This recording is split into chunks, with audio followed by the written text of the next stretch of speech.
guys, welcome back to the Tanisfiberarts podcast. Today I'm coming at you in a very relaxed, casual setting of my living room. I sometimes film in my basement office, but I don't really like filming in the basement.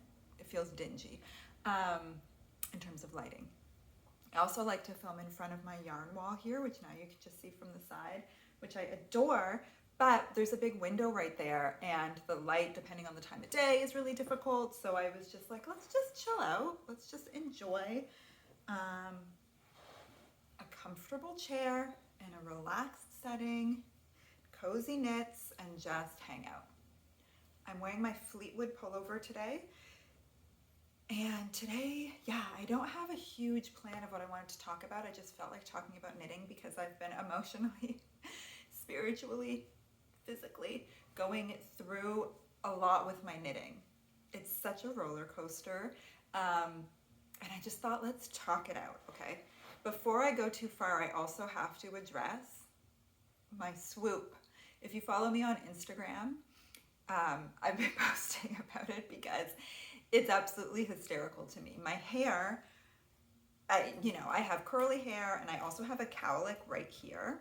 And so for my entire adult life that I can remember, the second my hair reaches like shoulder length, it just hits the shoulder and swoops out. So that is something that I'm always prepared for. I know that's gonna happen.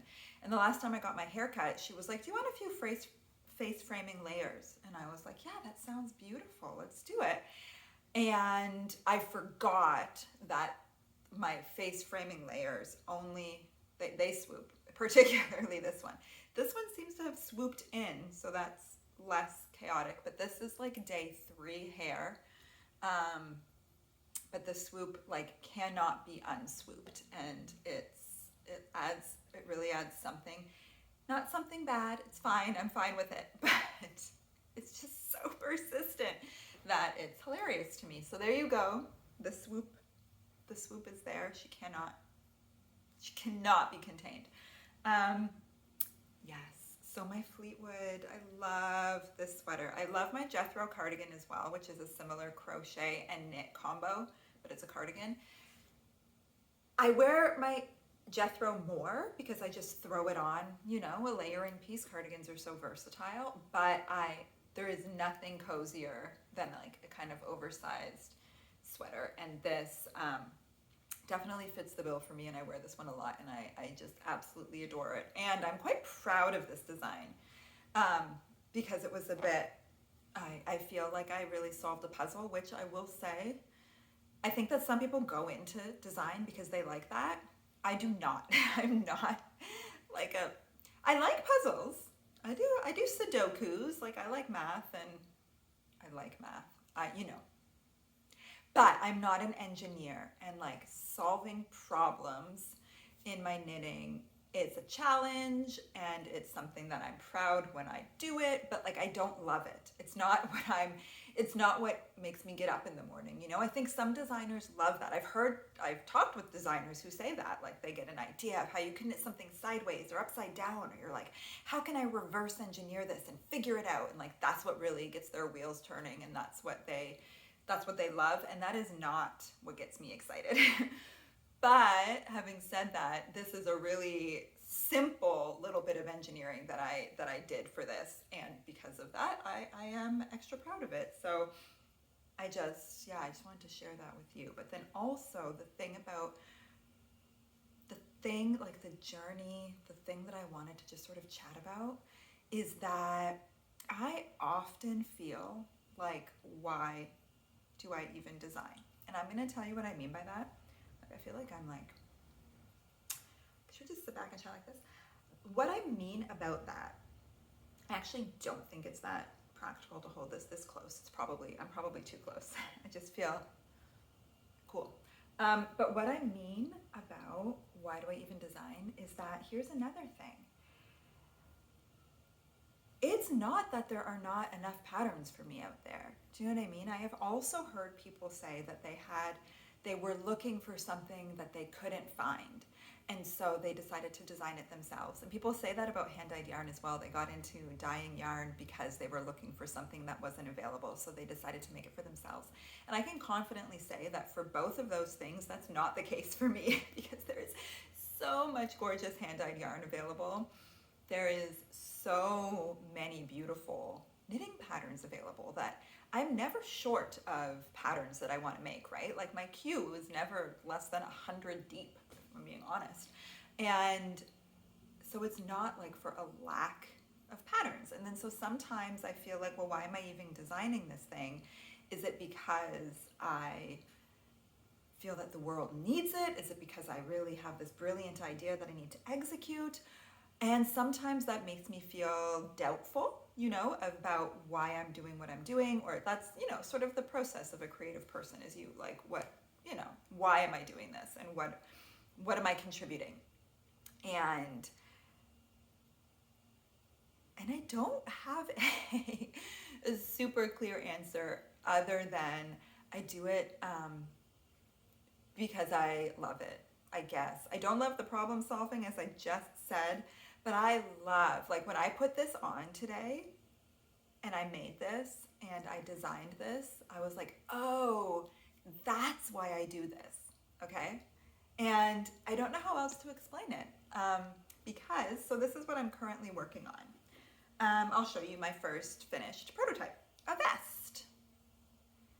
It is a dead simple, it's knit at a worsted weight gauge. I held fingering and mohair together and I knitted on 4.5 millimeter needles, but the gauge is exactly 5 stitches per inch.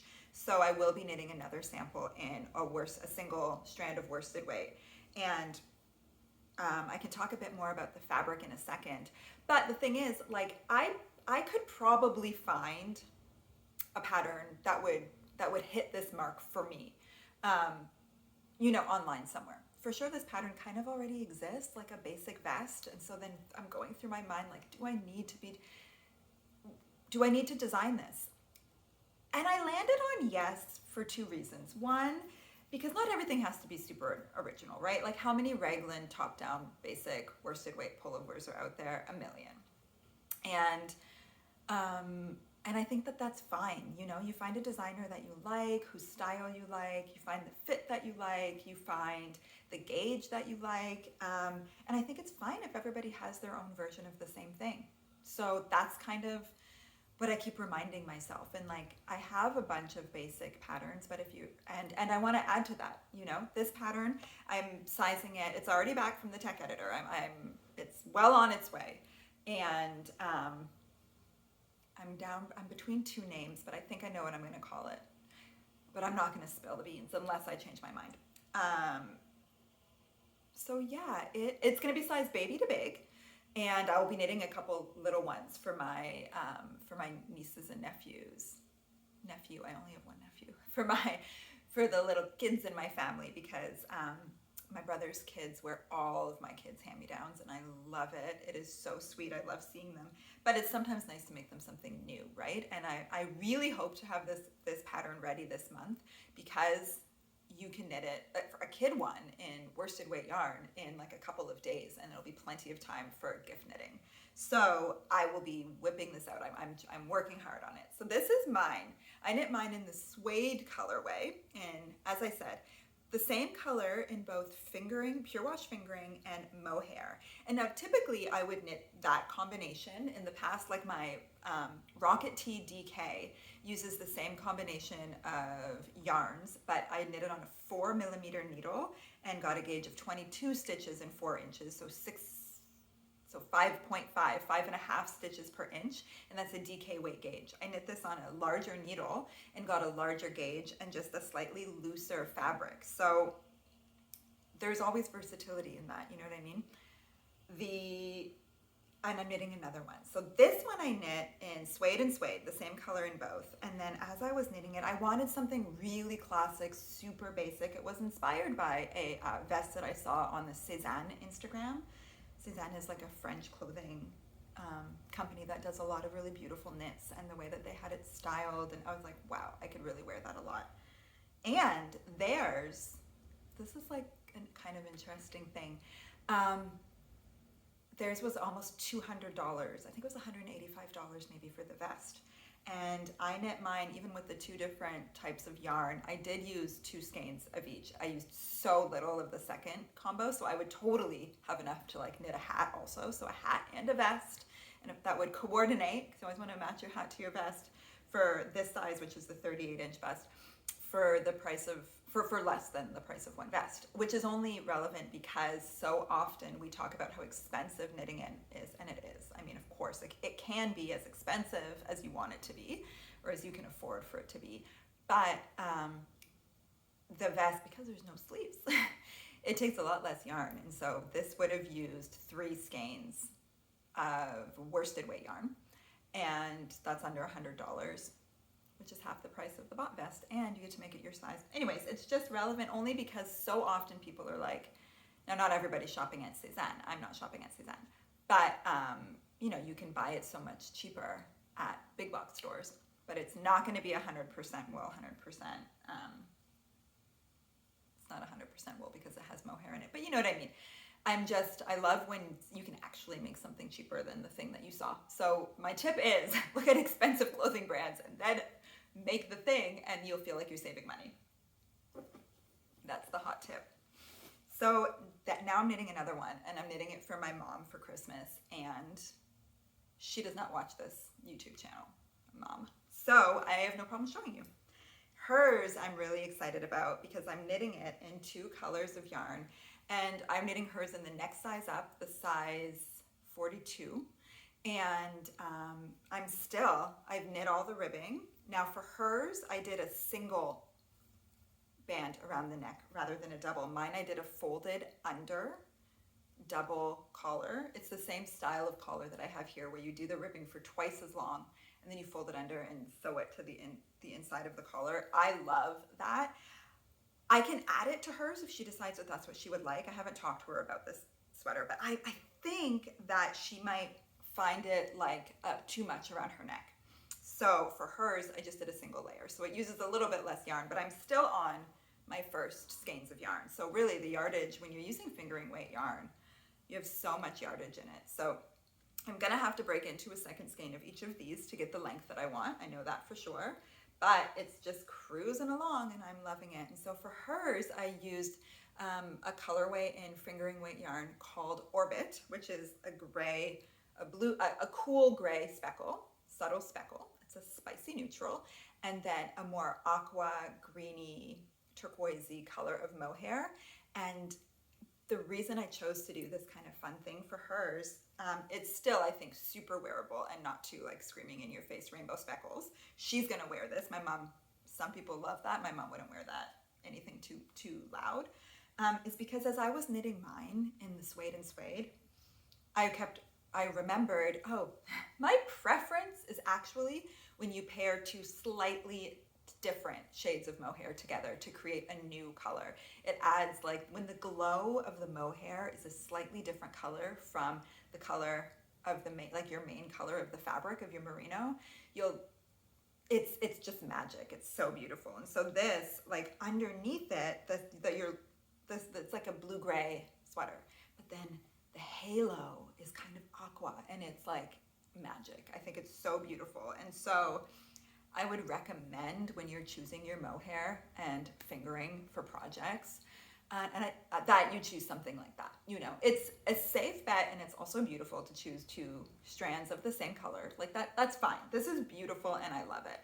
But if there was just like a slight difference, I don't like a dramatic difference, because then you get a barber pole effect, which I'm gonna talk more about in a second, that I don't love as much. Instead of looking like they're two of, like they're meant to be together, that they're really a marriage of the fibers, it can look like 2 disparate things that you're just trying to make work together if the contrast is too high. But when they're just a little bit off, like I've made a beautiful, one of my favorite mohair additions was I used a bright red yarn, like a primary poppy red fingering weight yarn, and I held it with a garnet, more like a jewel toned red burgundy leaning mohair, and it toned down the poppy to make it less in your face, and it just added like a depth, like it was still a red hat but with a garnet halo. It's stunning. And so to just think about that when you're doing your combos is pure magic. That's pure magic and the joy of knitting. And so I just wanted to mention that. And so I'm making this one for my mom. It's a very Vesty Christmas in my house. So I haven't knit something for my mom in a while, and I hope that she loves it. She loves vests, and so I think that I think this is gonna go really well for her. It'll be very well received. If I'm ambitious, I will also knit one for my dad. For my dad, I would knit it in just 100% merino. I wouldn't do the mohair for him because I don't think that he would like that. But my mom will. And I've already picked out some colors from my wall. I'm desperate to use yarn from my yarn wall. I've already taken off the majority of the DK weight yarn, and it's in a bin because it's what I've been using when I'm crocheting all my granny squares. And like that's been going on close to a year at this point, and I still have the urge every once in a while to just pick up the hook and crochet a couple squares and toss them in a bucket, and then they're there when I need them. You know what I mean? It's like my fun little pass the time knitting. So now my wall is left with worsted weight yarn, and as you can see, I don't know if you can see, but there is what looks like a branch there because that is my cat tree. We had a tree that fell in our yard, and we found the perfect branch from it that we made into a cat tree. We added these shelves with these little like faux fur linings that the cats curl up on in the window, and it looks like it's like a real tree. It's very cool. I love it, but it is perilously close to the yarn wall, and the cats bat a lot of the yarn off. Of course they do. Of course they do. So, and I knew that. Obviously, I was prepared to have to move the yarn wall when we put the tree there, but it was really the only logical place for the tree in our space. So I don't really want to move the yarn wall. I'm like just wanting to shift it away from the tree a bit. So now most of the yarn, it's an organic, like dynamic, ever-changing display. And so now rather than the yarn being all central, it's kind of going like this way where the cats can't reach it. But getting rid of some of the colors off of it to make it, you know, easier to push to the side is on my list of things to do. So I picked colors for my niece. And I've got all these little balls. I'll have to weigh it and I'll have to figure out exactly how I'm gonna do it. But I think that doing it in stripes with all these little bits of gray, purpley gray down to this dark color, like I think that this could be really, really cute. And so the only thing that I need to figure out is what's the top and what's the bottom and what's the ribbing in. Is the ribbing like something totally different? Maybe I just do like a fade with all this worsted weight, and then I pick like I don't know what color I would pick. Something decisive to do all the ribbing in to make it a contrast, because I don't know that I have enough of any of these to like do the fade and save it for the ribbing. I really don't know. So that's the beauty, that's the fun of it. But imagine if I get to use like the majority of these 5 little balls of yarn for a little vest. I will be absolutely delighted. And then I'll do another one for my little nephew. They're 2 and 4. So like it's not gonna take much yarn. Not enough yarn to make a dent in the wall, but it'll take some, and it'll take no time at all. So I'm pumped for a Vesty Christmas, and I really hope a very Vesty Christmas. That sounds really, I should remember that for like my newsletter. I really hope to have the pattern out like soon. This is what I'm gonna work on. I'm gonna start this tonight, and I bet that I can have a little vest done by the end of the weekend for sure. Does that conclude the vest portion? It does conclude the vest portion of this. What are we? We're like close to 20 minutes in, and we are now over the vest portion of this episode. So yeah, my knitting this fall, I barely knit anything in September. I didn't knit a ton in October either. Like some socks, I was knitting socks. I don't know what, I just like was in a low knitting mojo. I'm not sure what was going on. And then like it has shifted. I want to knit everything all the time. Like I'm in a real knitting zone. And so this is when even though I've got design ideas or stuff I'm working on, I had a drop everything and cast on moment this week, and I've cast on this. This is the Lakes V by Ozetta. I've never knit one of her patterns before, but I've long followed her on Instagram and I've admired her patterns. And I love a saddle shoulder, and I do not have enough saddle shoulder garments or designs. And so knitting this, which has, it's a V-neck. It's at a weird place where you're not going to be able, well, maybe it's just enough for you to get it.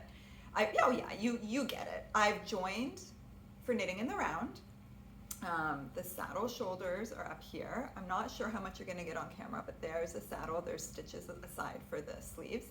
And the opening for the V-neck is there. It looks huge because once you pick up the stitches and knit the V, it comes in like significantly, right?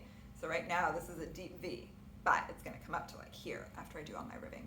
So it's a really, it has a similar fit, similar vibe. Like this is really what I'm feeling these days. Just cozy up in gorgeous sweaters. And I hope that you can see the beauty of this fabric. I will have posted photos on Instagram, but oh yeah, there we go. I think you're getting it. Do you see? Do you see? So I'm holding two yarns together. I picked up these yarns at Espace Tricot when we were there for our pop-up at, was it the end of October or the beginning of November? I think it was the end of October. And these are the two yarns. This is by Camarose, the Snefnug Nature. Nature. Anyways, there's no E at the end. That's why I'm saying it funny. The Snefnug Nature by Camarose in the color Soul Sort, 7106 Soul Sort. So anyway, that's that. And it is one of these like, what do they call it? A blown yarn where so it's alpaca, cotton, and merino. So the center core of the yarn, I believe, is cotton, and then it's like the alpaca and merino were like blown into or on or over or around it. And it makes a yarn that is like fluffy and super, super lightweight. So it's a very cool yarn. And I like that the cotton is like a natural color. So you can see that even though this is, ostensibly a black yarn, there's that white core that you can see, which is relevant. Remember that. I'm going to come back to it. Hence the barber pole discussion I said we were going to come back to. And then this is the Make It Tweed by Rico Design in the rainbow colorway. I'm not sure what the colorway, I think it's called 001. But it's very clearly the rainbow one. And when you hold the two together, you get this stunning rainbow tweed fabric. So the Make It Tweed is, as it suggests, designed to be held with any other yarn to make it tweed. And it's super effective, it works really well, and it's absolutely beautiful if you pair it with the right yarn. So it has obviously a lighter center, right? Like it has all these little tweed specks in a pretty light string. And I actually held it with our Pure Wash worsted in the charcoal colorway, which is much more, it's this yarn, but in charcoal, a much closer solid black. It's still semi-solid, but it's much darker. Doesn't have the white core that the Camarose Snefnug has. And it just, I really didn't like the look of it. It was too high contrast, and rather than just seeing the colorful tweed nubs, you were seeing the strand, the thin strand, in contrasted against the solid charcoal, and to me it looked like trash. Like I really didn't like it, which was a bummer. I think it could be beautiful if I had used it against a more mottled gray, something a bit more where there was more nuance, where where it wouldn't be so high contrast. But the really high contrast, I did not like the look of it at all. With this yarn, despite the fact that it's a black yarn, that white core really, it just, you don't see you only see the tweedy bits of the Make It Tweed, and it's so effective. So I'm very excited about this because this will be a super basic, long sleeve, oversized, cozy V-neck sweater in a black yarn. It's going to be a black neutral sweater with these like a riot of rainbow tweed speckle. Like it's just so great. I'm very excited about it. I don't know what else to tell you about that. I absolutely love it. I started knitting another pattern with this yarn combo. I actually bought the combo based on a sample of the channel sweater that I saw at Espace Tricot. That's a design by Stephanie, one of the owners of Espace Tricot. She's a knitwear designer as well. And the channel sweater is a beautiful sweater. I tried on a sample in the store and I really, really liked it. And then when I started knitting the sweater in this combo, for me, it has a high funnel neck, which I really like, but the tweed texture against my neck, I didn't like. So I felt like it's gonna be the thing that makes me not reach for this sweater, because I'm gonna know that it touching the front of my neck is like kind of irritating to me, because the tweed texture, you do feel it. And I do feel like this is such a beautiful, soft, squishy, cloud-like, lightweight yarn. And I will 100% warn that combining it with the Make It tweed, it takes away from that cloud-like, ethereal overall vibe of this yarn, because the texture of it is just, it's not that it's rough, it's maybe stringier. It's like, it's got like a, yeah, it's really, really skinny strand of like nylon. I'm not sure what it specifically, it's a viscose, yeah, it's 35% viscose, 35 acrylic, 35 polyamide. So it's like almost like a thin ribbon, right? And so it changes the vibe of the way the fabric feels a little bit. And wearing it like this, I was like, oh, I'm not gonna wear it. And I loved the fabric and I love that design as well. So I'm gonna save it for something else that I know I'm gonna wear. And I picked, when I saw this pattern, which is the V-neck, which won't be up against my throat, and like and I might even, it has a folded under collar as well.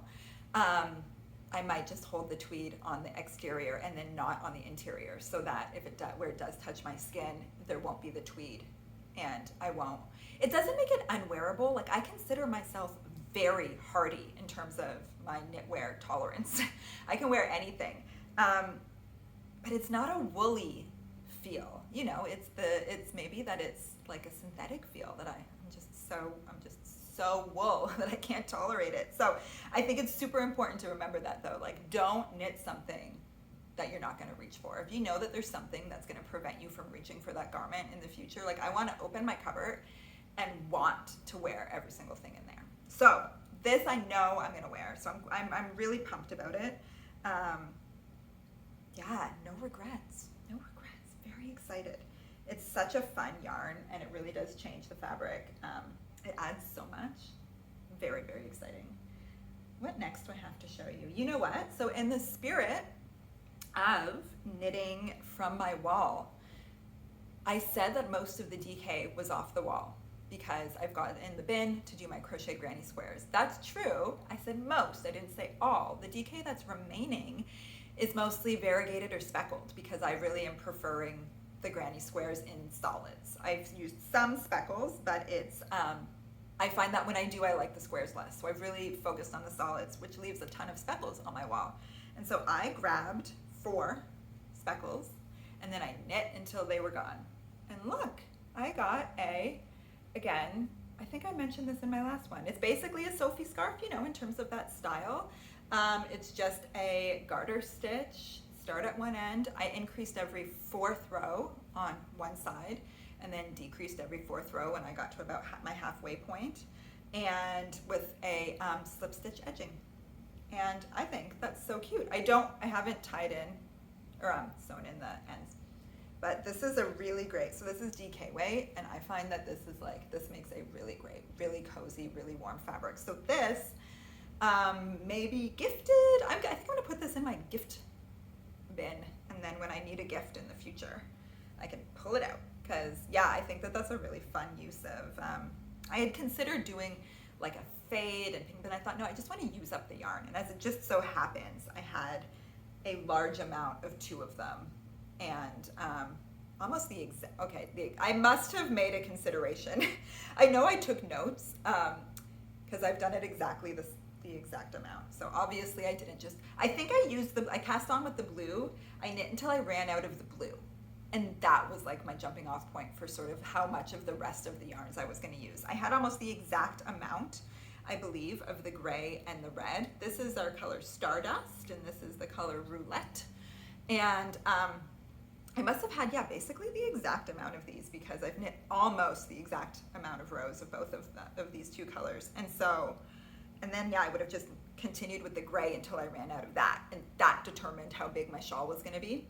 Coincidentally had the same amount of red, but I would have, had I had less, I would have just started the pink earlier. And I know I do still have a little bit of this pink. This is Bisou. I have a little bit of pink left, and the blue is Rocket. but I got to use up like the majority of 4 little scraps, and to me that is very exciting. Very exciting indeed. So cozy, so good. And that leaves my last project that I have to talk about. This is still very much early stages. It's just a swatch.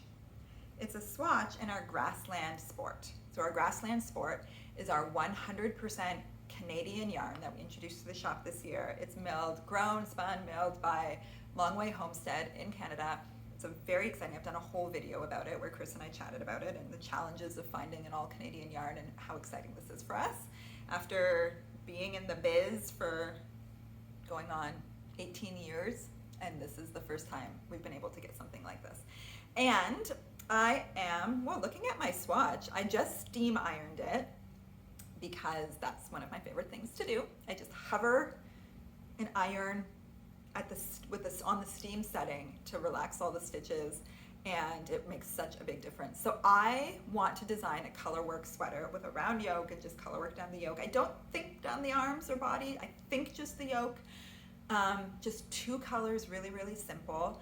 And I sat down on my computer and I looked at my stitch dictionaries, and I have an ongoing file that's just open that's just called Colorwork Fun, and it's where I chart motifs, and it's a Google Doc, so a sheet, or is it the sheets that is like the kind of like Excel style thing? Anyway, so I just make all my boxes into little squares and then I just fill in the boxes. It's just like coloring.